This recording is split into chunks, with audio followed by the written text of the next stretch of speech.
Well, oftentimes business education today, and I see it all the time, kids come out of college, the best colleges, Wharton and Harvard and Stanford and some of the great business schools, and they'll come out and they won't have practical experience. There's too many case studies that aren't practical. You know, we ask kids that are 16 to 18 years old to make $100,000 debt decisions when they go off to university. And they're not prepared for that. They don't know what they're getting themselves into. They just assume, okay, I'm going to pay 4 years of education at $25,000 a pop, and when I come out the other side, somehow I'll be able to pay it back. Right. That's not how life works anymore. There's no need even to have a college degree at all, or even high school. I mean, if somebody graduated from a great university, that may be an indication that they will be capable of great things, but it's not necessarily the case. You know, if you look at, say, people like Bill Gates or Larry Ellison, Steve Jobs, these guys didn't graduate from college. But if you had a chance to hire them, of course, that would be a good idea. I think having the flexibility to explore a lot of different things, which you can do when you're in college, which is one of the amazing things about being in college, is you can work on all these hobbies and code a lot of stuff and try a lot of different things. It's this amazing flexibility that I think most people take for granted. And once you decide, okay, I'm going to start a company and I'm going to do it with someone else, you immediately now need to convince someone else if you want to change your mind on something. And I think people really undervalue the option value and flexibility. I think explore what you want to do before committing is really like the key thing, and keep yourself flexible. And no, I think that's. I agree. Yeah. I mean, it's actually kind of funny. You know, if you think of like what is education, like you're basically downloading data and algorithms into your brain, and it's actually amazingly bad in conventional education because like it shouldn't be like this huge chore. You know, someone's standing up there kind of lecturing at people, and they've done the same lecture 20 years in a row, and they're not very excited about it. And in fact, I think a lot of things people learn, probably there's no point in learning them, because they never use them in the future. Because a lot of kids just in school kind of puzzled as to why they're there. The people who are doing the work that we care about are figuring out what to do next, not following the person who told them what to do next. And the problem with most colleges is they are high school, but with more binge drinking. The entire purpose of a good university is to give you a foundation to fail, not a foundation to get an A. And if you graduate from college with straight A's, you have to do some serious soul searching as to why you chose to spend your time doing that. The A students work for the B students, the C students run the businesses, and the D students dedicate the buildings. It's like the newspaper industry, right? More printing presses, more big buildings, right? Makes us look grander. We have brains that we're putting them out there. There's a point of diminishing returns in terms of what it's worth for a college education and how much debt you're willing to saddle yourself with. A lot of people follow. A lot of people are followers. Generally, if not, we'd have problems. We have too many entrepreneurs. We have too many successful people. Like, look how many people go through business classes. If everything you needed was in that actual business class, in that book, it'd be too many successful business people. Right. How many people graduate? Matter of fact, the professor wouldn't have the time to sit there and teach you. That knows this book damn near verbatim, page by page. He knows it, right? Because he'd be an entrepreneur. Yeah, he's too busy. I'm doing way too much right now because I got the palm trees and we selling so much of stuff that I'm doing that I ain't quite got time to teach no mother class right now because I'm winning. And so when you walk into a boardroom with a bunch of guys in suits who all went to college, you're fine. Yeah, I mean, because they read a bunch of words. I've lived a bunch of life. Well, that's true. Their law degree doesn't intimidate you, in other words. It kind of evens us out, whether they know it or not. Where do you think you get that self-esteem from? Seriously. I mean, most guys... My mom, first and foremost, but then just living life, like, you know, being in real situations and having to be a person of high integrity and honesty and, you know...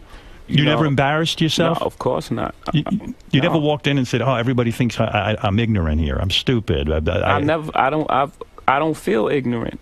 Right. You know, I don't. Right. I felt like I came up in a situation, or a time, you know, where I wasn't afforded certain opportunities, and if afforded opportunities, I could be Oprah. I could be Bill Gates. I could be Warren Buffett. In my experience in business, there is very little difference, if any, between a very high-priced business education and what's available for a lot less money. I went to the University of Nebraska at Lincoln my last year in college. I went to Wharton for a couple of years before that. I learned just as much at the University of Nebraska as I did at Wharton. You need to be prodded in the right direction, but an awful lot of it is self-taught. It isn't necessary to pay $30,000 or $35,000 a year to go to some big-name school to get the education at all. I mean, if you're going to learn accounting, which is probably the most important course you'd take in business, if you're going to learn accounting, you can learn accounting absolutely as well, in my view, going to UNO as going to Harvard. I mean, I see. I'd bet on that, and so I wouldn't run up huge bills. And education is very good at training people to do the same things that we've done over and over again. And I think there's always a question what the nature of the educational good is. You can say it's an investment good, where you're investing in the future. You can say it's a consumption good, like college is a 4-year party. I think most of the parents and students think of it actually as an insurance policy, where you're buying this really ever more expensive insurance so that the students don't fall through the really big cracks in our society, and we should be asking some big questions why the insurance costs are going up and up like that. And if you were the president of Harvard or Stanford, if you wanted to get a lynch mob of students, alumni, faculty to come after you and try to lynch you, what you should say is something like this. We live in this much larger, more global world. We offer a great education to everybody, and so we're going to double or triple our enrollment over the next 15 to 20 years. And people they'd all be furious, because the value of the degrees comes from this massive exclusion, and what you're really running is something like a Studio 54 nightclub. I hated school. I really hated school. I hated school, generally, right? Because it was this instruction following thing. Now, I bet you it's probably also because I wasn't good at it. And some people, like I've got a great conceptual memory and a terrible rote memory. So if I have a story, I could tell you year by year kind of what happened within a story, within a context. But if I was to go into, like a memory-based learning, it's terrible. I have a terrible rote memory. Ego barrier is the worst thing. And if we were raised differently, just imagine in the schools that all along that people will always say, everybody makes mistakes. Everybody has weaknesses. The key is really to understand what your mistakes and weaknesses are so that you can learn from them, right? I think punishment is a terrible concept. Punishment means that you made a mistake and you're being punished. I think instead of punishment, every time somebody makes a mistake, you should say the only thing that you need to do to get out of your punishment is first think, what kind of mistake was that? So if I'm in a situation that's like that again, how would I deal with it differently, not to make that mistake? So that learning should come from the mistake, not punishment, because you're teaching people not to make mistakes. Where's where the learning comes from, not the appreciation that if you keep doing this over and over again, you're going to keep encountering the same outcomes. It's an extremely corrupt system we have at this point. We have an education bubble. In the U.S., we have $1 trillion of student debt. To a first approximation, this has gone to pay for $1 trillion worth of lies about the value of the education people have received. It's not at all obvious yet, though, what's going to replace this or how it's going to change. I'm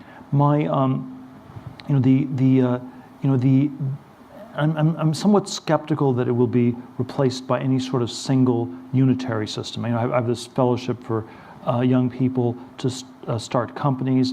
It's not, my claim is not that everybody should do this. I don't think everyone should become an entrepreneur. And I think there is no one size fits all. So I think the future will be much more heterogeneous, much more diverse in terms of what people do. What's really anomalous is the sort of unitary tracking, where you have to go to an elite college, you go to Yale or you go to jail. There's nothing else you can do, And so I think the universities are perhaps in perhaps in the same place as the Catholic Church was in 1514, if we go back 500 years, where you had sort of this monolithic way, this universal way of body of knowledge of teaching things. The difference between the Yale and the Harvard political science faculties are probably no greater than the differences between the Dominicans and the Franciscans. So we have all kinds of small debates within this context. We have a system of indulgences that's costing more and more to support this priestly or professorial class of people. We are told that it's the only way to salvation. You must get a diploma to be saved. If you do not get a diploma, then you will go to hell. And I think the message that I have that's like the 16th century reformers, that's a somewhat troubling message, is that you have to work out your salvation on your own. You have to save yourself, and that's I believe that is the truth, but it's a somewhat uncomfortable one.